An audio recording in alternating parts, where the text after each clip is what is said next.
2011년 4월 국가직 시험은 끝났지만 기출문제는 남았습니다. 다음 시험을 위해서라도 기출된 지문들은 당연히 외워야 돼요. 그래서 이 기출문제들을 암기법으로 다시 정리해 봤어요. 대부분의 내용은 제가 다뤘던 암기법의 재탕이고요. 누락된 거 몇 개만 새로 암기법을 만들어서 추가했습니다. 자, 문제 1번에서는 이 시조가 유리왕의 시조고요. 유리왕의 시조라는 걸 모르더라도 하나씩 이제 이 지문을 보면서 어떤 왕이 했는지 알면은 문제를 풀 수는 있어요. 진대법을 시행한 사람은 고국 천왕이죠. 진대법은 이렇게 생각하라고 했어요. 진대를 진 사람에게 대여해 준다. 그래서 경쟁에서 진 사람에게, 그러니까 어려운 사람이겠죠. 경쟁에서 졌으니까 형편이 어려운 사람에게 곡식을 대여해 주는 제도예요. 굉장히 착한 제도죠. 그래서 이 진대법을 시행한 왕이 고국천왕이다. 어떻게 외우면 되죠? 고국천에서 국천을 거꾸로 하면 천국이죠. 그래서 천국 간 왕이란 얘기예요. 그러면 고국천왕은 왜 천국에 갔을까? 진대법처럼 어려운 사람에게 곡식을 빌려주는 진대법처럼 착한 일을 해서 고국천왕이 천국에 갔다. 이렇게 생각해서 진대법이라는 착한 일을 시행한 왕은 천국 간 고국천왕이 시행한 일이다. 이번에 낙랑군을 축출한 왕은 미천왕이에요. 고구려에 세 글자 천재 돌림 왕은 두 명이 있어요. 동천왕과 미천왕. 이 두 천왕의 주된 관심사는 낙랑 축출이에요. 그래서 이 낙랑이 어디에 있냐? 낙랑이 여기 평양성에 있는 게 낙랑이에요. 그러니까 한반도 안에 한무제가 설치한 한사군이 여기에 있는 거예요. 고구려 입장에선 당연히 내쫓아야겠죠. 그래서 어떻게 생각을 했냐면은 여기에 서한평이 있는데 여기 서한평만 딱 공격을 해서 점령해 버리면은 중국이 여기 이 평양성과 교류를 끊어버리는 거잖아요. 그러면 자연스럽게 낙랑을 축출할 수 있다 이 생각을 한 거예요. 그래서 동천왕이 먼저 서한평을 공격을 했어요. 근데 오히려 위나라의 광구검이 침입을 해서 이 낙랑을 축출하려는 목적을 이루지 못하고 실패를 합니다. 그리고 미천왕 때 드디어 서한평을 점령을 해서 낙랑을 고립시키고 낙랑, 이 평양성을 고립시킴으로써 낙랑을 축출하는 데 성공을 해요. 그래서 정리를 하면 동천왕은 동쪽으로 천도할 뻔한 왕이다. 왜? 서쪽으로 서한평을 공격했는데 서쪽에서 위나라의 관구검이 반격을 해서 국내성이 함락된 위기를 맞음으로써 동쪽으로 오히려 더 도망가야 되는 상황이 생겨서 동쪽으로 천도할 뻔한 왕이었다. 그래서 낙랑 축출에 실패했다는 얘기죠. 동천왕은. 반면에 미천왕은 이 미션을 이어받아서 미션을 완수했다. 미천왕이 미션을 완수했다. 그래서 서한평 점령하고 낙랑을 축출한 왕은 미천왕이다. 이렇게 생각하세요. 3번 졸본에서 국내성으로 천도하였다. 이게 유리왕의 업적이에요. 고구려 수도 이동을 보면 처음에는 졸본, 압록강 유역에 졸본에서 건국을 하고 이대왕이죠. 유리왕 때 국내성으로 천도를 하고요. 장수왕 때는 한 번 더 남하 정책을 펴기 위해서 평양으로 천도를 합니다. 그래서 유리왕 때 국내성으로 다시 한번 천도를 했다. 이걸 외우기 위해서 유리왕의 설화를 이용할게요. 유리왕은 고구려 2대왕이죠. 부여에서 아버지 없이 자라다가 아버지 주몽이 고구려 왕이라는 얘기에 고구려로 찾아와서 그래서 어떻게 해요? 당시 고구려에서 있던 배다른 동생들 비류와 온조를 제끼고 유리왕이 왕이 돼요. 그러니까 배다른 동생 비류와 온조는 남하를 해서 온조는 백제를 다시 건설을 하는 거죠. 근데 이 비류와 온조는 남하를 했지만 당시 수도 졸본에는 아마도 비류와 온조 지지 세력들이 있었을 거예요. 그리고 어떻게 보면은 고구려 건국에 비류와 온조는 어머니 소소녀와 함께 고구려 건국에 앞장서요. 반면에 유리왕은 한 게 아무것도 없죠. 그냥 뒤늦게 와서 고구려 와서 장남이라는 이유로 고구려의 왕이 된 거예요. 주변의 시선이 굉장히 따갑겠죠. 그래서 유리왕은 여기 졸본에선 안 되겠다. 수도를 옮겨야겠다. 그래서 국내성으로 이동을 했다. 이렇게 스토리를 생각하셔서 우리가 알고 있는 유리왕의 설화에다가 이제 좀 대입을 하면은 유리왕은 장남이란 이유로 한 것도 없이 그냥 왕이 되잖아요. 그래서 졸본에선 눈총이 따가워서 못 있고 남쪽 국내성으로 이동을 했다. 이렇게 생각하세요. 4번 율령을 반포해서 중앙집권 체제를 강화한 왕은 소수리망이에요. 소수리망의 배경 지식으로 알아야 되는 건 아버지가 고국 원왕이었죠. 근데 이 아버지가 백제에게 전사를 합니다. 그래서 고구려가 전현에게 먼저 공격당하면서 힘이 떨어지고 그 다음에 백제 공격으로 고국 원왕이 죽어요. 전쟁의 나라, 전쟁의 신, 고구려에겐 충격이겠죠. 그래서 소수리망이 절치부심하고 이 원투펀치를 날린 전현과 백제에 대해서 연구를 해요. 그래서 전현에 대해서 연구를 하려고 딱 보니까 전현은 이미 전진이라는 나라한테 멸망을 당한 거예요. 그래서 전진은 뭐 하는 나라야? 이러고 전진을 보니까 전진은 불교를 믿던 거예요. 그래서 그러면 나도 불교를 믿어야겠다. 그러면서 불교를 공인한 게 소수리망 때예요. 그리고 백제를 연구해 보니까 백제에는 율령을 벌써 반포를 한 거예요. 삼국 중에 가장 먼저 반포했죠. 그래서 아, 율령을 반포했어? 그럼 나도 해야겠다. 그래서 불교를 공인하고 율령을 반포해서 대내적으로 국내 정비를 하고 대외적으로는 전현을 멸망시킨 나라가 전진이었잖아요. 그래서 전진과 수교를 맺습니다. 이렇게 해서 광장문, 광개토대왕, 장수왕, 이 문자왕의 어떤 전성기에 디딤돌이 된 왕이 소수리왕이다. 이렇게 생각을 하세요. 문제 2번 밑줄 친 유학자에 대한 설명. 이 주세붕이 나오고 백운동 서원을 건립했다. 그러면 여기 이 유학자는 고려시대 유학자는 안양이에요. 그래서 암기법을 어떻게 했냐 이걸. 백운동 서원은 중종 때 풍기군수 주세붕이 안양을 모시기 위해서 세운 최초의 서원이에요. 그래서 백운동은 안양의 고향이고요. 아무래도 최초의 서원이었기 때문에 우리나라에서 성리학을 최초로 도입한 안양을 모셨다. 이렇게 생각하시면 되고, 외워야 되는 건 백운동 서원은 중종 때 주세붕이 안양을 모시기 위한 곳이다. 이걸 외우기 위해서 이렇게 생각을 할게요. A라는 애가 백운동을, 여기서 백이 백, 등이라고 생각을 하세요. 그래서 백운동하면 등운동이죠. 그래서 백운동, 등운동은 종종 해도 된다. 왜? 등보다는 배가 살이 잘 찌니까 배 운동은 열심히 해야 되고, 등은 살이 별로 안 찌니까 백 운동, 등 운동은 종종 해도 된다. 여기서 종종에서 중종 때다. 중종 때 이제 만들었다. 이걸 외우기 위해서 백 운동은 종종 해도 된다. 이렇게 말하니까 B가 듣고 나서 바로 답하는 거죠. 아니야! 아니야는 안양을 뜻합니다. 아니야! 주세 번은 해야 돼. 일주일에 3번은 해야 돼. A가 백 운동은 종종 해도 돼. 왜? 등은 살 안 찌니까. 배가 살이 찌지. 등은 안 쪄도 되니까 배 운동은 열심히 하고, 백 운동, 등 운동은, 백 운동은 종종 해도 돼. 그러니까 B가 아니야! 주세 번은 해야 돼. 아니야 해서 안양을 모셨다. 그리고 주세 번에서 주세붕.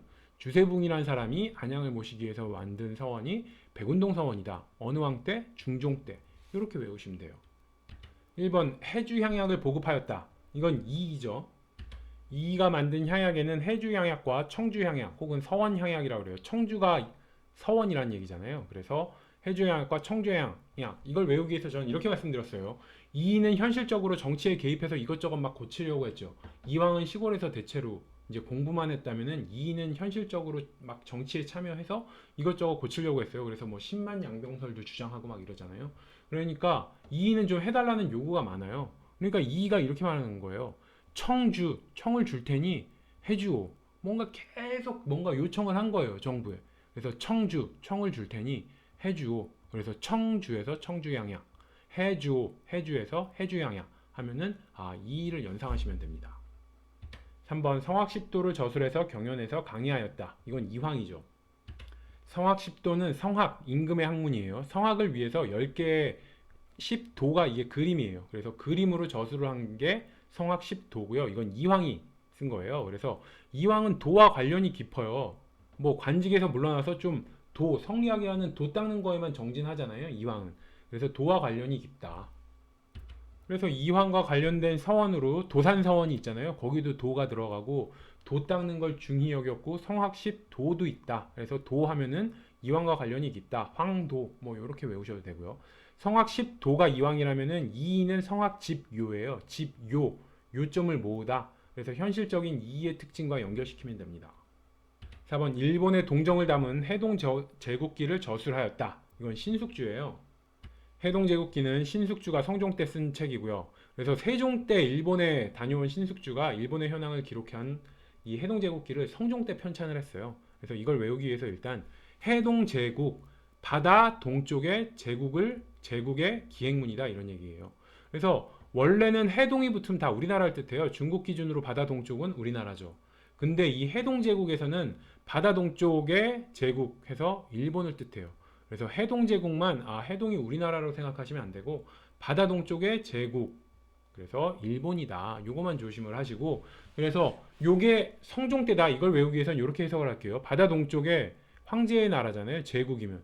아니 일본을 제국, 황제의 나라라고 불러요. 아니 일본 쪽발이를 황제의 나라라고 부르다니. 열받죠. 그래서 성질난다. 해동 제국기. 아니 바다 동쪽의 일본 쪽발이를 황제의 제국 기행문이라고 불러? 그래서 성질난다 해서 성종 이렇게 생각하시고, 신숙주가 해동제국기를 썼다 쓰기 위해서 해동제국기 바다 동쪽에 제국을 기행을 했는데 바다 동쪽에 일본을 제국이라고 불렀으니까 일단 성질나죠. 그래서 이렇게 성질나서 신속히 기행했다. 해동제국을 성실나서 신속하게 기행했다. 이렇게 생각을 하세요. 신속하게, 빨리. 왜? 대충대충.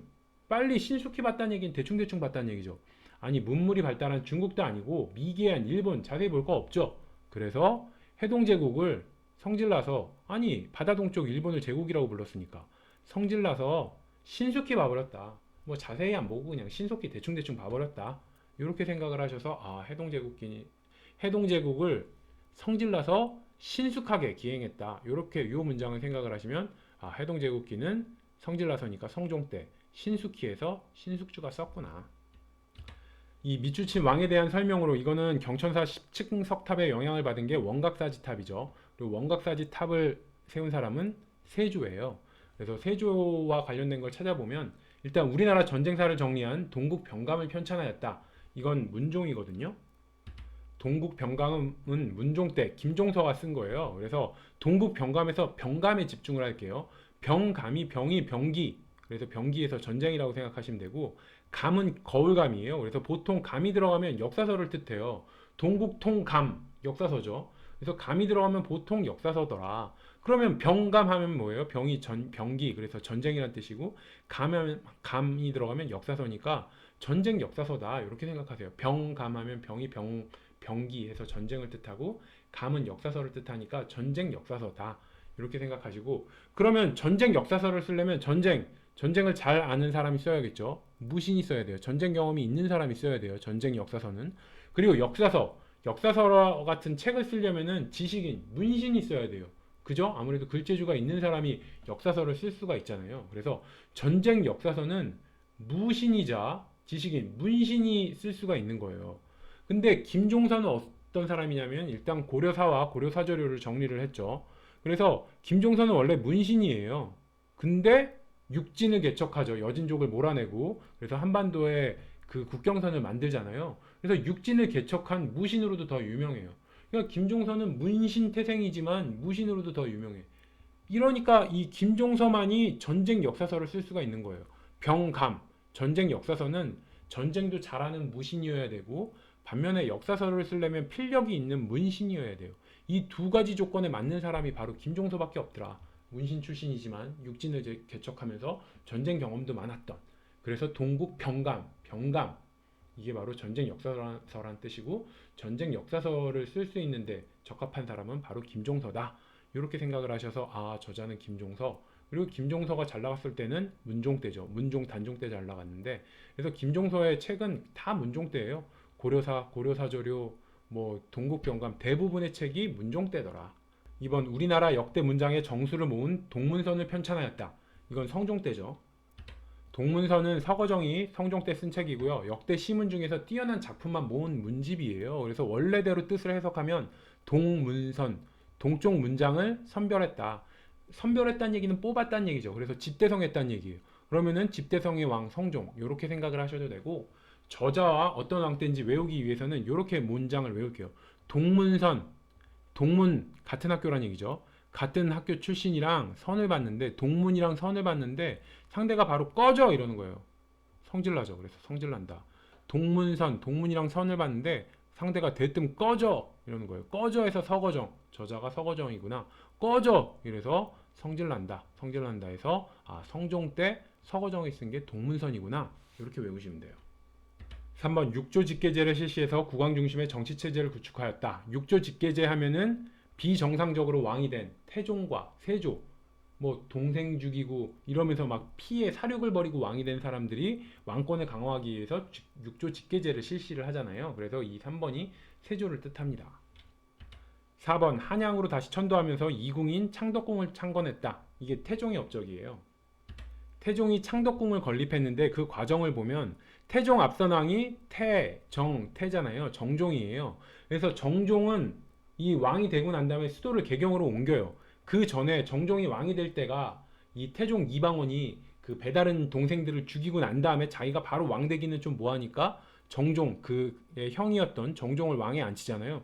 근데 정종이 보니까 자기 배다른 동생들 막 사륙이 벌어진 이 한양에 있고 싶지가 않은 거야. 그래서 정종은 수도를 개경으로 옮기고요. 그리고 난 다음에 2차 왕자의 난을 진압하면서 태종 이방원이 자기가 왕이 돼요. 그러면서 개경에서 다시 한양으로 수도를 옮겨요. 그래서 한양으로 다시 올 때 태종이 자기가 배다른 동생을 죽였잖아요. 그 형제를 죽인 경복궁으로 컴백은 좀 찜찜한 거예요. 그래서 새롭게 궁을 만드는데 이 궁을 만든 게 바로 창덕궁을 건립을 합니다. 그럼 왜 창덕궁이라고 이름을 지었냐? 생각해보면 태종 이방원은 능력도 뛰어나요. 과거도 급제한 사람이고 싸움도 잘하고 지식, 글도 잘 쓰고 그래서 문물을 겸비한 사람인데 문제는 덕이 부족해. 아버지에 맞서고 동생 죽이고 그래서 능력을 출중하지만 덕이 없으면 항상 지적받아온 거예요. 태종이. 그래서 어떻게 해요? 그 콤플렉스 때문에 이 자기가 왕이 돼서 궁을 지으면서 궁의 이름을 창덕궁이라고 지어요. 창, 덕.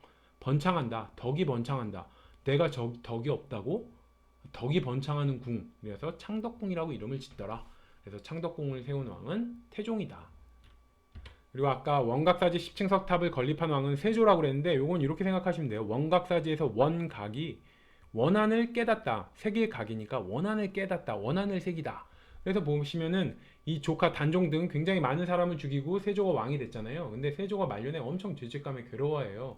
그러면서 이 원각, 원한을 깨달아서 죽은 사람의 원한을 깨닫고 그들의 넋을 위로하기 위해서 절탑을 지었다. 이렇게 생각하셔서 원각사지 10층석 탑은 세조 때 지었더라. 문제 4번 가인물에 대한 설명으로 여기 보시면은 혈량과 이런 말이 나와요.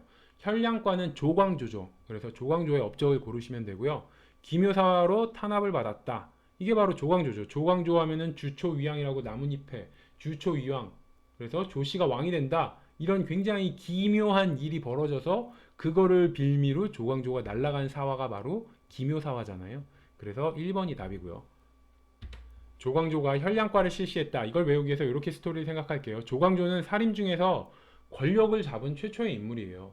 이 김종직이 성종 때 등용됐는데 그때는 권력을 휘어잡았다고 하기는 힘들고 그냥 살인 최초로 중앙정부에 등장을 했다.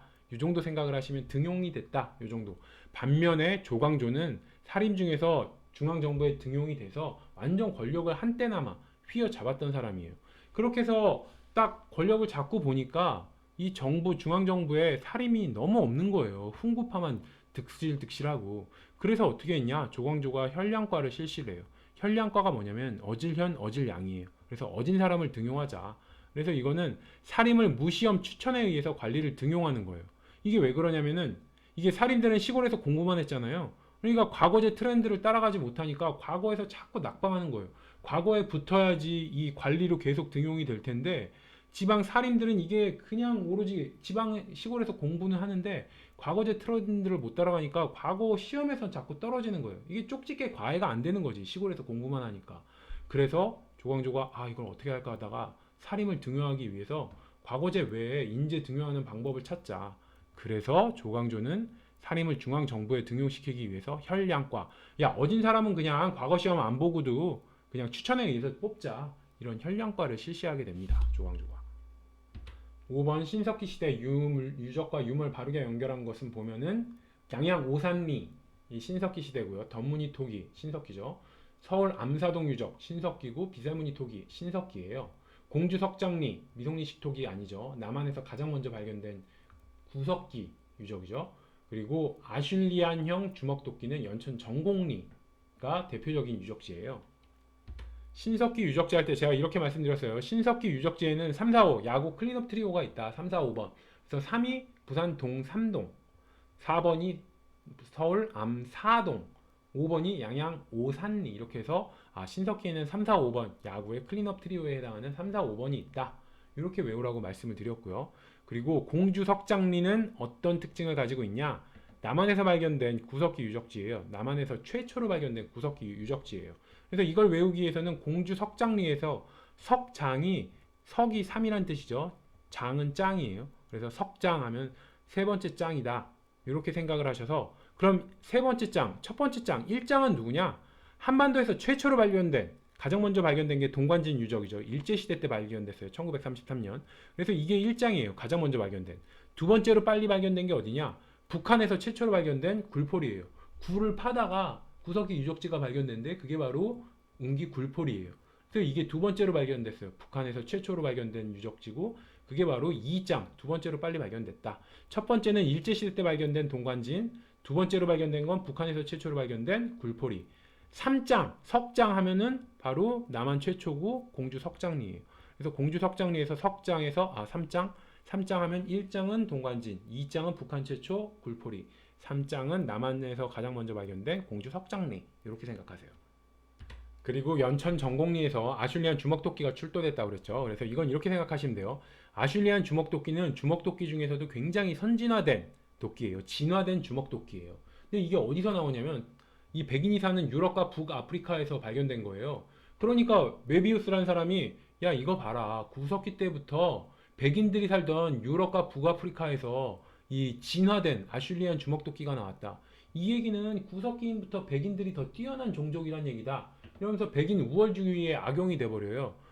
바로 그때 연천 전곡리에서 이 아슐리안 주먹도끼가 발견돼요. 그러니까 아니야 유럽과 북아프리카에서만 발견되는 게 아니고 여기 아시아에서도 발견돼 이러면서 연천 전곡리에서 발견이 돼요. 그래서 이건 무슨 얘기냐? 연천 전곡리에서 전곡을 찌르다. 뭐에 전곡을 찌른 거예요? 아슐리안 주먹도끼가 백인 우월주의에 악용이 됐는데 그 백인 우월주의에 전곡을 찔렀어요. 어떻게? 아시아의 이 연천 전곡리에서 아슐리안 주먹도끼가 발견되면서 백인 우월주의에 전곡을 찔렀다. 이렇게 생각하셔서 연천 전곡리 하면 연천 전곡리? 전곡을 찔렀지. 뭐에? 백인 우월주의에 전곡을 찔렀지. 어떻게? 백인 우월주의에 아슐리안 주먹도끼가 악용됐는데 이 아슐리안 주먹도끼가 연천 전곡리에서 발견되면서 백인 우월주의에 전곡을 찔렀다. 전곡리라서 전곡을 찔렀다. 이렇게 외우세요. 자, 가시기의 신라에서 있었던 사실은 보면 고구려의 침입으로 한성이 함락되자 수도를 웅진으로 옮긴 왕은 백제 문주왕이에요. 5세기고 성왕은 사비로 도읍을 옮겼다. 이건 6세기죠. 그래서 보면 대가야를 정복했다. 이거 진흥왕의 업적이죠. 그래서 금강가야를 정복한 버풍왕의 업적과 비교해서 외우시면 돼요. 황초령 순수비를 세웠다. 순수비는 다 진흥왕이죠. 진흥왕 순수비라고 말을 하니까. 그리고 거칠부가 국사를 편찬했다. 이것도 진흥왕 때예요. 그리고 2차돈의 순교를 계기로 불교가 공인된 건 버풍왕이죠. 그래서 답은 4번이에요. 이게 성왕과 이게 진흥왕이 좀 시기가 겹치기는 하는데 성왕이 진흥왕의 배신으로 한강유역 뺏기잖아요. 그래서 진흥왕과 시기가 겹치기는 하는데 그거보다 더 앞선 마침 버풍왕이 있으니까 당연히 안전하게 버풍왕이 가에 들어가면 될 것 같습니다.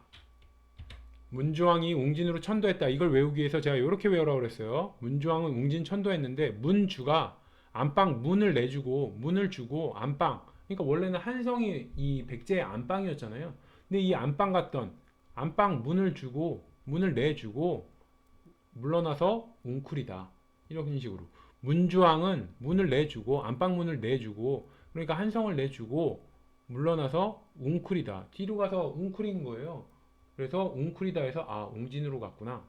그러니까 안방 문 내주고 문 주니까 문을 주고 안방 문을 내주고 한성을 내주고 뒤로 가서 웅쿨이다 해서 웅진으로 갔구나. 문주왕은 문을 내주고 문 주고 문을 주고 물러나서 웅쿨이다 해서 웅진으로 천도했구나.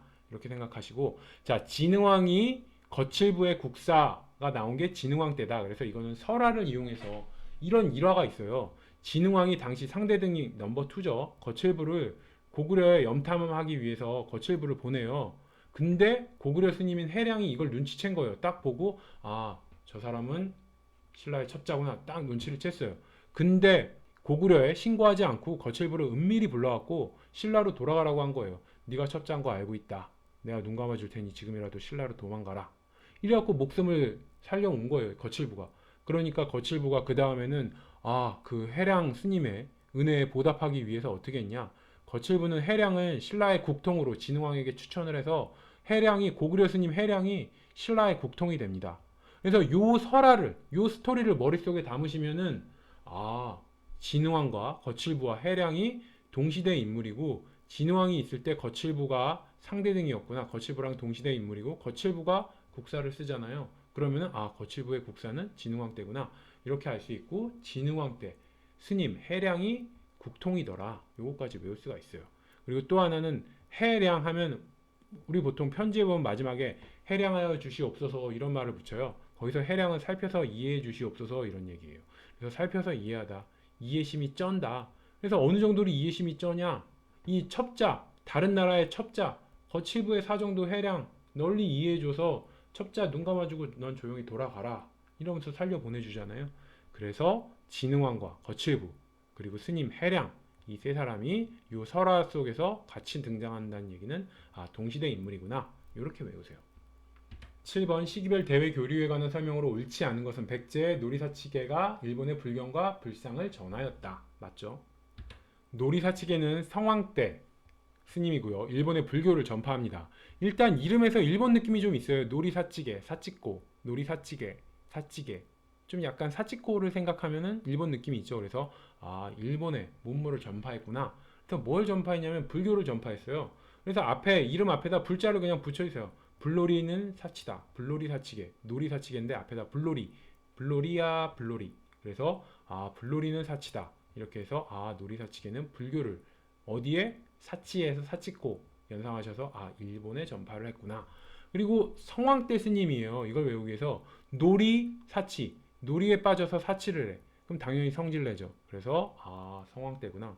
성질난다 해서 성황. 그래서 노리에 빠져서 사치를 하니까 성질난다 해서 성황대다. 노리사치계는 성황대다. 이렇게 외우세요. 4번 볼게요. 조선은 명과의 교류에서 중간계시와 책문호시가 전개되었다. 이게 틀린 거죠. 제가 대외무역할 때 이렇게 말씀드렸어요. 명나라는 한족이죠. 그래서 중화사상이 쩌는 애들이에요. 중화사상이 뭐예요? 우리가 잘났다. 우리가 최고다. 이런 얘기잖아요. 그러니까 이 한족인 애들은 쇄국종척을 펴요. 그러니까 무역에 소극적이에요. 왜? 자기네들이 가장 잘났으니까 저기 이응 오랑캐 나라들한테 내가 필요로 한 건 없어. 걔네들이 어떻게 나의 필요를 충족시켜 줄 수 있겠어? 오랑캐가. 나는 중화사상 한족 최고인데. 그러니까 무역에 소극적이에요. 그래서 얘네들이 한 무역은 그냥 조공무역이에요. 야, 너희들이 머리 숙이고 와서 머리 박으면은 내가 너희들을 위해서 좀 물건 좀 줄게. 요 정도 무역은 내가 허락해 줄게. 그래서 조공무역 정도예요. 명나라 때는. 그리고 청나라는 여진족이죠. 오랑캐죠. 근데 여진족은 예전부터 좀 물자가 부족하게 살았기 때문에 다른 나라와 교류를 해야 된다는 교류의 필요성이 있었어요. 그래서 여진족이 세운 청나라는 대명무역에 비해서 무역이 발달을 합니다. 그래서 뭐 팔포무역, 계시무역, 후시무역 이런 말이 나오면 청과 연결을 시키면 돼요. 그래서 명나라는 한족이라서 중화사상이 쩔어서 내가 최고야 그러면서 무역에는 소극적이었다. 반면에 청나라는 여진족이어서 교류 필요를 느껴서 대명무역에 비해서 무역이 발달해서 계시, 후시무역 이런 말이 나오면 청과 연관이 있더라. 우리나라 세계 유산과 세계 기록유산에 대한 설명으로 옳은 것 보면 일단 공주 송산리 고분군에선 전축분인 6호분과 무령왕릉이 있다. 원래 무령왕릉이 송산리 7호분이에요. 근데 이게 매장된 사람이 누군지 무령왕이라는 게 밝혀졌기 때문에 그냥 7호분이라고 안 하고 무령왕릉이라고 하는 거고요. 그래서 6호분과 7호분 기억은 맞죠. 그리고 양산 통도사는 이 삼보사찰이다. 이게 힘들죠. 삼보사찰이 뭔지. 그래서 이건 이렇게 외울게요. 삼보사찰은 삼보가 세 개의 보물이에요. 그래서 세 개의 보물을 가지고 있는 사찰이다. 그래서 불, 법, 승 이렇게 세 개예요. 그래서 불은 뭐냐? 통도사. 통도사에는 부처님의 진신사리가 있어요. 그래서 불을 뜻하고요. 해인사에는 팔만대장경이 있죠. 그래서 이게 법이에요. 이 법을 경전이라고 생각하셔도 돼요. 그래서 팔만대장경이 있으니까 법을 가지고 있는 보물과 같은 사찰이다. 그리고 송광사는 진울스님이 있었죠. 그래서 보물과 같은 승려를 가지고 있었다 해서 송광사는 승에 해당돼요. 그래서 불법승 이게 이제 세 개의 보물 삼보인데 삼보. 그 중에서 통도사에는 부처님의 진신사리가 있어서 불에 해당되고 해인사에는 팔만대장경이 있어서 법에 해당되고 송광사에는 진울이라는 뛰어난 승려가 있어서 승에 해당하는 불법승에 해당하는 게 통도사, 해인사, 송광사다. 그래서 이거를 불법승, 통해송 이거 그냥 두 문자로 그냥 외울게요. 그래서 삼보, 불법승, 통해송 이게 무슨 말이냐면 이거 통해송은 통했어? 이런 얘기예요. 그래서 국가, 나라에 방이 붙은 거예요. 승려들에게는 각자 원하는 보물 3개씩 주겠다. 이런 방이 붙었어요. 그러니까 사람들이 어떻게 해요? 너도 나도 불법으로 승려가 아닌 사람들이 불법으로 막 승려가 되는 거예요. 보물 3개씩 원하는 거 3개씩 보물 준다니까. 그래서 첫 번째 불법으로 승려가 된 사람이 궁에 찾아가서 3개 원하는 보물 달라고 딱 했어요. 그러니까 다른 불법으로 승려가 된 사람들도 일바로 불법 승인된 사람이 보물을 탈 수 있는지 없는지 숨죽이고 지켜보고 있겠죠? 그러니까 이 일바 불법 승려가 궁궐 나오자마자 물어보는 거예요. 어이 불법 승려 통했어? 그 불법으로 승려가 된 게 통했어? 불법 승려, 불법 승이 통했어? 이렇게 물어봐서 두 문자는 불법 승이 통했어? 이렇게. 디귿 남한산성은 병자호란 때 인조가 피난했던 산성이다. 맞죠? 병자호란 때 워낙 급하게 쳐들어오니까 강화도까지도 못 가고 남한산성에 숨었다. 뭐 이거 유명한 얘기죠. 승정원 일기는 역대왕의 훌륭한 언행을 실록에서 뽑아 만든 사서이다. 아니죠. 역대왕의 훌륭한 언행을 적어놓은 건 국조보감이에요. 9번 다음은 발해 수도에 대한 답사 계획이다. 각 수도에 소재하는 유적에 대한 탐구 내용으로 옳은 것만을 모두 고른 것은. 아 이거 굉장히 힘들었죠. 이게 지도 지명이랑 같이 나와서 너무 힘들었어요. 그래서 일단은 여기 보시면은 수도 이동이니까 여기가 이제 처음에 기역은 뭐 이제 동모산, 그리고 요게 이제 니은이 중경, 그 다음에 위에 있으니까 상경, 그리고 오른쪽에 있으니까 이거는 동경. 뭐 요 정도 생각하시면 되고, 지문이랑 같이 한번 볼게요. 기억 보시면은 정효공주 무덤을 찾아 벽화에 그려진 인물들의 복식을 탐구한다. 정효공주 무덤에 이 인물화가 있어요. 그래서 이 문장은 맞는데 이게 기억에 있는 게 정효공주 무덤이 맞는지 이게 모르겠는 거예요. 니은 용두산 고분군을 찾아 벽돌 무덤의 특징을 탐구한다. 용두산 고분군에 정효공주 무덤이 있고요. 정효공주 무덤의 특징이 벽돌 무덤이에요. 그래서 이 문장만 보면 맞는데 이게 니은에 활용해 있는 게 맞냐? 요걸 모르겠어요. 디귿 오봉루 성문터를 찾아 성의 구조를 당의 장안성과 비교해 본다. 근데 디귿은 상경이잖아요. 제일 위에 있으니까 상경이고, 상경에 주작대로라는 게 있어요. 그리고 그 주작대로의 특징이 당의 장안성을 본떠서 만든 거다. 요거 이제 문화에서 우리 공부했던 거잖아요. 그래서 그 내용을 살려서 아 디귿은 맞구나, 뭐 이렇게 알 수 있어요. 일단은 디귿이 상경이라는 걸 알아야지 풀 수가 있는 문제겠죠. 리을은 정해공주 무덤을 찾아 고구려 무덤과의 계승성을 탐구한다. 정해공주 무덤이 고구려 스타일이에요. 그래서 고구려 무덤 양식을 따랐어요. 그래서 리을 이 문장만 보면 맞는데 이 정해공주 무덤이 리을 훈춘에 있는 게 맞는지 요게 힘든 거예요. 문제가. 그래서 이거는 이 지도와 같이 봐야 돼서 문제가 힘들었고, 요거는 요렇게 외울게요. 정해, 정효, 공주묘 특징 비교해서 잘 외워놔야겠죠. 정해, 공주묘는 도나현, 육정산 고분군에 있고요. 굴식 돌방 무덤으로 모주림 천장 구조의 특징을 가지고 있다. 그래서 고구려 무덤 양식을 따랐어요. 그리고 돌사자상이 있고 벽화는 없다. 반면에 정효 공주묘는 화룡현, 용두산 고분군에 있고요. 당나라의 양식, 그래서 벽돌 무덤 양식이에요. 당나라의 무덤 양식인 벽돌 무덤 양식을 따랐고, 여기에 또 고구려 양식이 첨가되어 있어요. 그래서 천장이 고구려 고분의 평행 고임 구조, 요 양식이 같이 있어갖고 이제 당과 고구려 양식이 혼합된 벽돌 무덤 양식이다. 그리고 정효공주 무덤에는 인물 벽화 12명의 인물도가 있고요. 벽돌탑이 있습니다. 요 특징들을 외우기 위해서 저는 이렇게 외워요. 가상의 이야기를 한번 해볼게요. 참고로 정해는 문왕의 둘째 딸이고 정효는 문왕의 넷째 딸이에요. 둘만 비교해보면 정해가 정효보다 언니겠죠. 그래서 이제 문왕이 딱 보니까 두 딸 정해와 정효가 몸이 약해서 죽어가. 그러니까 얘네 둘을 불러놓고 이렇게 말을 하는 거예요. 너희들 이제 죽으면 내가 너희들이 원하는 무덤 양식을 내가 만들어 주겠다. 근데 정해가 언니니까 정해가 먼저 정해가 언니니까 먼저 정해. 그래서 정해가 먼저 정했어요. 어떻게 정했냐? 무덤 스타일은 당시 두 개예요. 고구려 양식이냐 당나라 양식이냐. 근데 정해는 고구려 사람이잖아요. 바레인이니까. 그래서 고구려 사람이니까 당연히 고구려 스타일을 택한 거예요. 언니가 우선권이 있어서 고구려를 택하니까 고구려 스타일이 바로 뭐예요? 굴식 돌방 무덤이죠. 그리고 천장 모듈인 구조도 고구려의 특징이죠. 그래서 이런 특징이 나타납니다. 굴식 돌방 무덤의 모듈인 구조. 그리고 무덤 안에는 조각상으로 돌사자상을 배치했어요. 고구려 싸움 잘하잖아요. 그래서 고구려 하면 사자와 연관이 잘 돼요. 그래서 당연히 조각상도 고구려 느낌 나는 사자상을 배치를 했다. 그리고 이 정해공주 무덤은 돈화연 육정산에 있다. 이걸 외우기 위해서 돈화연에서 앞에 육정 이렇게 할게요. 돈화연 육정산을 육정. 그래서 돈은 돼지예요. 돼지고 육정은 고기에 대한 애정 이렇게 생각할게요. 육정을. 그래서 육정하면 돼지 고기에 대한 애정 이렇게 되는 거죠. 사자는 육식동물이잖아요. 그래서 육정 돼지에 대한 애착이 엄청 뛰어나죠. 이렇게 생각을 하셔서 돈육정, 돼지의 고기에 대한 애정, 돈육정은 사자를 연결하시면 되고 사자는 고구려 스타일 정해공주묘 이렇게 생각하시면 돼요. 그래서 정해는 언니니까 먼저 정해. 그래서 무덤 스타일을 먼저 택해서 고구려 스타일 구식 돌방 무덤의 모듈인 구조를 택했고 고구려 느낌 나는 조각상에서 사자를 배치를 했고 사자 하니까 돈육정, 돈하연, 육정상 고분군 해서 돈육, 돼지고기에 대한 애정이 뛰어난 건 사자다. 이렇게 연결을 하셔서 정해공주 무덤의 특징을 외우시면 됩니다. 그러면 동생 정효는 어떤 선택을 했냐? 이제 남은 건 당나라 무덤 양식이에요. 그래서 벽돌 무덤인 당나라 무덤 양식을 택합니다. 참고로 중국은 벽돌 무덤, 우리나라는 굴식 돌방 무덤이에요. 왜 그러냐면 중국은 모래가 많아요. 황사 생각해 보시면 아시겠지만 황사, 모래가 굉장히 많아요. 모래가 많으면 모래 가지고 벽돌을 만드는 거예요.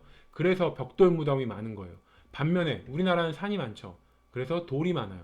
그러다 보니까 굴식 돌방 무덤, 돌로 지은 굴식 돌방 무덤이 많습니다. 그래서 당나라 무덤 양식인 벽돌 무덤 양식을 택하고 그냥 당나라 무덤 양식만 할 수는 없잖아요. 고구려인인데. 그러니까 고구려 요소를 가미를 해서 천장에 고구려의 평행고인 구조를 사용하는 고구려 요소를 가미하더라. 그리고 당나라 벽돌 무덤이라고 그랬잖아요. 당나라 양식을 택했으니까 여기다 또 발해의 고유한 특징을 또 가미를 해요. 발해의 고유한 특징이 바로 뭐냐? 벽돌탑이에요. 벽돌탑은 발해 고유의 특징. 그래서 정효공주묘는 일단 당나라 무덤 양식, 벽돌 양식인데 거기에 고구려 요소를 가미해서 천장을 고구려의 평행고인 구조를 했고 거기다 발해 고유한 특징, 벽돌탑의 특징을 넣었다. 이렇게 생각을 하세요. 그리고 정효공주는 정말 효녀였어요. 정말 효녀였어요. 그러니까 정말 효녀니까 아버지가 야 언니인 정해, 네가 먼저 정해. 그러니까 그냥 바로 양보한 거잖아요. 그 얘기부터가 엄청 효녀니까 아빠가 시키는 대로 언니인 정해가 먼저 정해. 그러니까 그냥 말없이 그냥 언니한테 먼저 선택권을 줬잖아요. 그래서 정효는 정말 효녀였어요. 효녀라는 특징을 이용해서 이렇게 연결할게요. 효녀 정효는 자기 무덤에다 부모님 얼굴을 그린 벽화를 그려달라고 부탁을 한 거예요. 죽어서도 부모님 얼굴이 보고 싶었다. 이렇게 생각을 하셔서 정말 효녀니까 우리 부모님 얼굴 그려진 벽화 좀 그려달라. 그래서 정효공주묘에는 벽화가 있더라. 이런 특징을 외우시면 되고요. 그리고 마지막으로 외워야 되는 거는 이 정효공주 무덤이 화룡현 용두산 고분군에 있어요. 화룡현 용두산 고분군.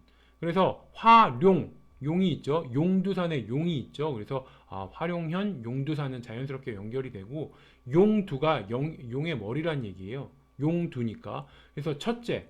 그러니까 동생이었죠. 정효는. 그래서 맨날 양보해야 됐어요. 무덤 양식도 양보해야 됐고. 그래서 정효공주는 죽을 때 무슨 생각을 했냐면은 나는 정말 첫째로 환생하고 싶다. 현생에서는 맨날 양보만 했어 언니들한테. 그래서 다시 태어나면 용의 머리, 첫째로 태어나고 싶다. 이런 바람을 가졌다. 이렇게 생각을 하셔서 용의 머리, 용두산, 용의 머리가 있으면은 이거는 용두산 고분군은 정효구나. 용의 머리, 첫째가 되기를 원했던 동생 정효공주 이렇게 연결을 하시면 되고 용두에서 용이 있고 화룡현에서 용이 있어갖고 용두산 고분군이 화룡현에 있구나. 이렇게 외우시면 돼요. 언니 정해공주묘에는 돌사자상이 있었죠. 반면에 동생은 용이 있다. 이렇게 생각을 하시면 돼요. 자, 연결해보면 정효는 동생이었죠. 그래서 언니가 고구려 택하니까 남은 당나라 스타일에 발의 고유 양식, 벽돌탑의 양식 넣고 고구려 스타일의 평행 고인 구조도 추가를 했습니다. 그리고 정효는 효녀라고 그랬어요. 그래서 자기 무덤에다 우리 부모님 얼굴 좀 그려줘. 그래서 정효공주 묘에는 벽화가 있더라. 이렇게 생각을 하시고 정효는 효녀라고 맨날 모든 걸 동생이라서 집안의 화목을 위해서 다 양보를 했어요. 그러니까 정효공주는 무슨 생각을 했겠어요? 난 정말 다시 태어나면 용의 머리, 첫째로 태어나고 싶어. 그래서 정효공주 묘덤은 용두산, 용의 머리, 용두산 고분군에 있더라. 그리고 용두산 고분군은 화룡현에 있다.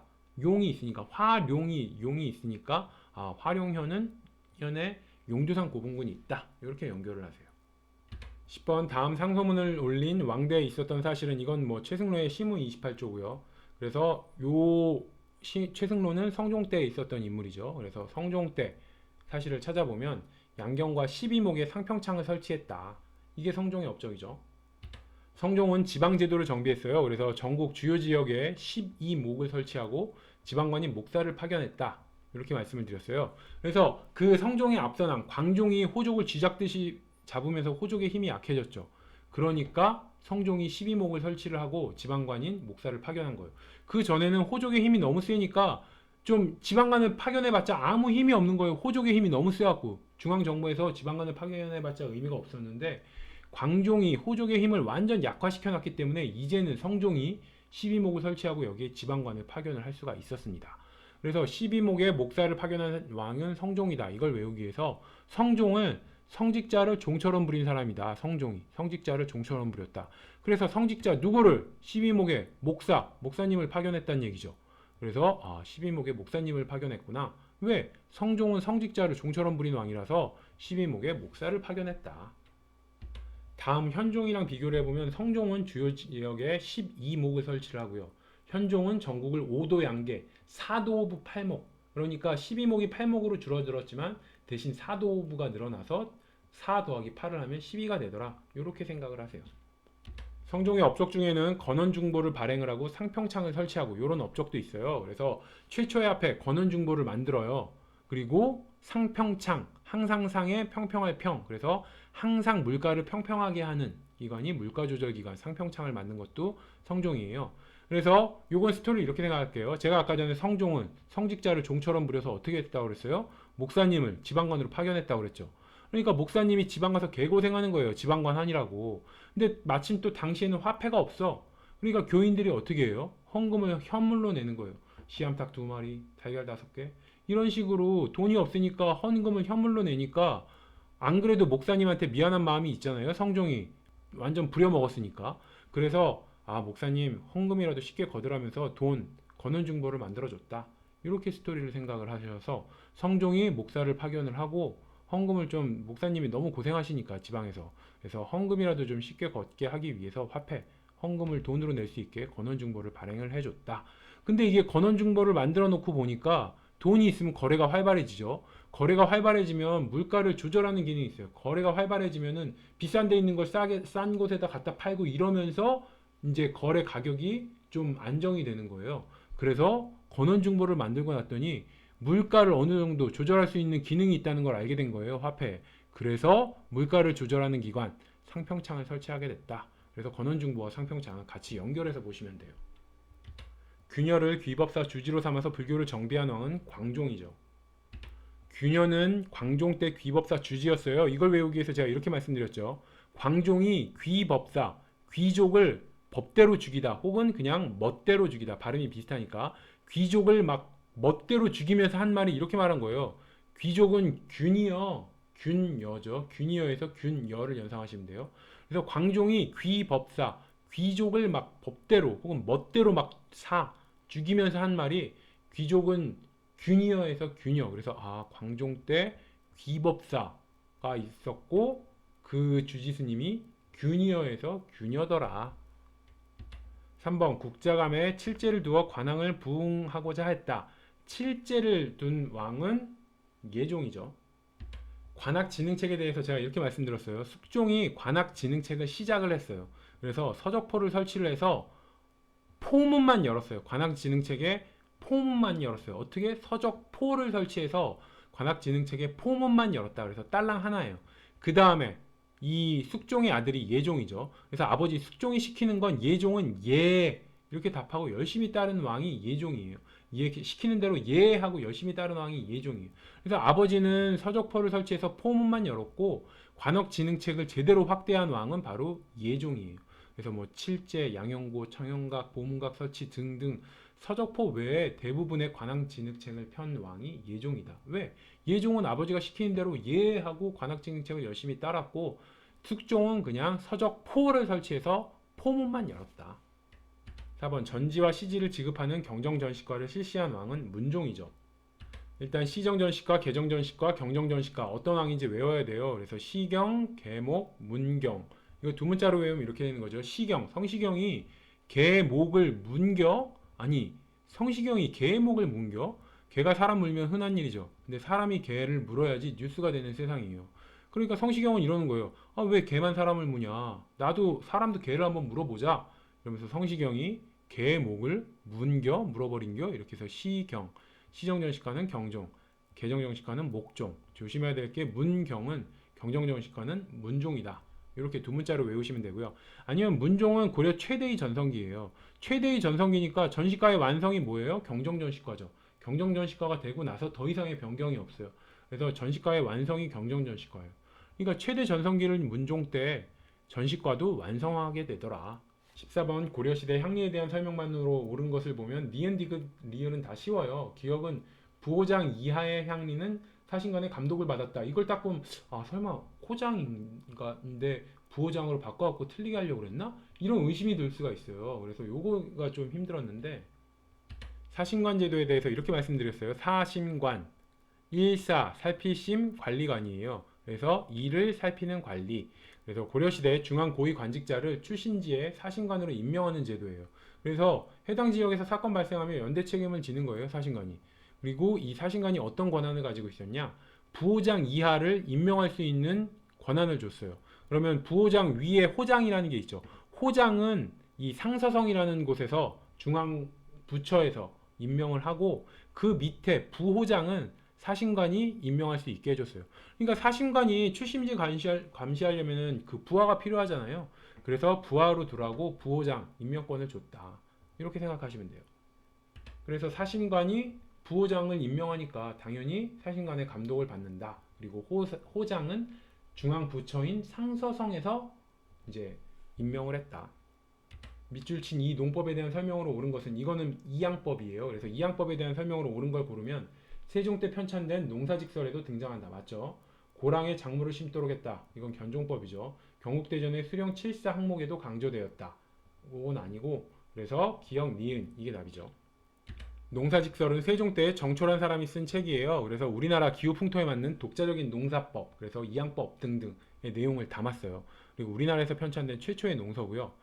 그 전에는 원나라에서 들여온 농상집요가 있었던 거죠. 그러니까 이 세종 때 정초가 쓴 게 농사직설이다. 이걸 외우기 위해서 이렇게 생각을 할게요. 세종이 정초, 정월 초하루죠. 정초부터 작심하고 이렇게 직설적으로 말을 한 거예요. 세종이 정초부터 작심하고 직설적으로 말했어요. 야, 중국 거 말고 우리 땅에 맞는 농법 찾아. 세종이 정초, 그러니까 정월 초하루부터 신하들 불러 모아놓고 직설적으로 말했어요. 그래서 세종이 정초부터 해서 아, 저자는 정초구나.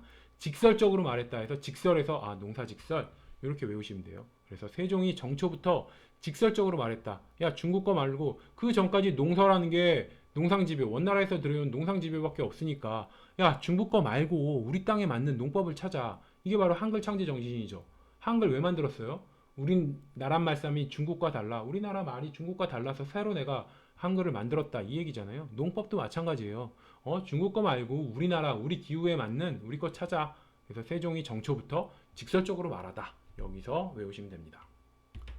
조선 후기 밭의 농법의 변화를 보면 농종법에서 견종법으로 바뀌고요. 그래서 농종법은 일항에 파종을 하는 거고 견종법은 고랑에다 파종을 하는 거예요. 그래서 일항과 고랑이 뭐냐?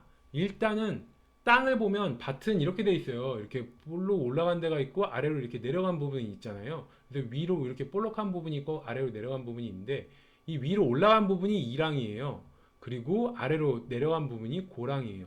이렇게 보시고 이 고를 높을 고라고 생각하셔서 아, 위로 튀어나온 게 고랑인가? 그렇게 생각을 하시면 안 되고 밑으로 내려간 게 고랑이에요. 그래서 밑으로 푹 움푹 꺼진 부분이 고랑이다. 이걸 외우기 위해서 만약에 여기에 비가 오면 비가 어디에 고일까요? 여기에 고이죠. 그래서 비가 오면 물이 고이는 곳이 고랑이다. 이렇게 생각을 하셔서 밑으로 꺼져 있는 여기가 고랑이고 그래서 조선 후기는 이랑 이 위에다가 파종을 안 하고 밑에다 파종을 해요. 움푹 꺼진 곳에다. 왜 그러냐면은 높은 곳에 심으면은 외부의 변화를 많이 받죠. 바람이 불어도 여기에 씨를 뿌려놨는데 날아갈 수도 있고 반면에 밑에 움푹 꺼진 곳에 씨를 뿌려놓으면 여기는 외부의 영향을 상대적으로 덜 받아요. 그래서 예전에는 이 볼록 튀어나온 이랑에다 이제 파종을 하다가 밑에 있는 고랑에다 파종을 하게 됩니다. 그래서 이랑 볼록 튀어나와 있는 이랑에다 파종하는 걸 농종법이라고 그래요. 그래서 농종법에서 높은 곳, 높 비슷하죠. 그래서 높은 곳에 파종하는 게 농종법이다. 그러면은 남은 하나, 낮은 곳, 움푹 패인, 낮은 곳에 이제 파종하는 게 견종법이다. 이렇게 외우세요. 조선시대 수령 7사는 이렇게 돼요. 농상성, 농업 장려하고 부역균, 부역 균등하게 하고 호구중, 호구를 확보하고 사송간, 소송은 간결하게 하고 간할식, 교활하고 간사한 걸 그치게 한다. 그래서 향리 부정을 방지한다. 이런 얘기고요. 학교흥, 학교, 교육을 흥하게 한다. 군정수, 군정을 좀 안정시킨다. 이게 수령이 해야 될 7가지의 일이에요. 이걸 두 문자로 따면 이렇게 돼요. 농부호, 송간, 학군 이렇게 되는 거예요. 이 뜻은 수령이 농부호, 좋을호예요. 그래서 농부가 좋아서 숑간은 숑간다 이런 얘기 하잖아요. 그래서 농부가 너무 좋아서 숑간 학군이다. 그래서 이 지방 수령의 가장 큰 고민은 뭐냐? 지방 농민들이 좋은 학구 찾아서 자꾸 서울로 떠나는 거예요. 그러니까 이들을 잡기 위해서 수령이 어떻게 했냐? 최고의 학군을 마련해 놓은 거예요. 자기 지역에. 그래서 수령이 이 농부가 좋아서 숑간 학군을 만들었다. 수령이 농부가 좋아서 숑간 학군을 만들었다. 이렇게 해서 농부가 좋아서 숑간 학군. 그래서 농이 농상성, 부가 부역균, 호구중, 사송간, 아니, 송이 사송간, 간이 간화식, 학이 학교응, 군이 군정수. 그래서 농부가 좋아서 숑간 학군. 이게 바로 수령 칠사다.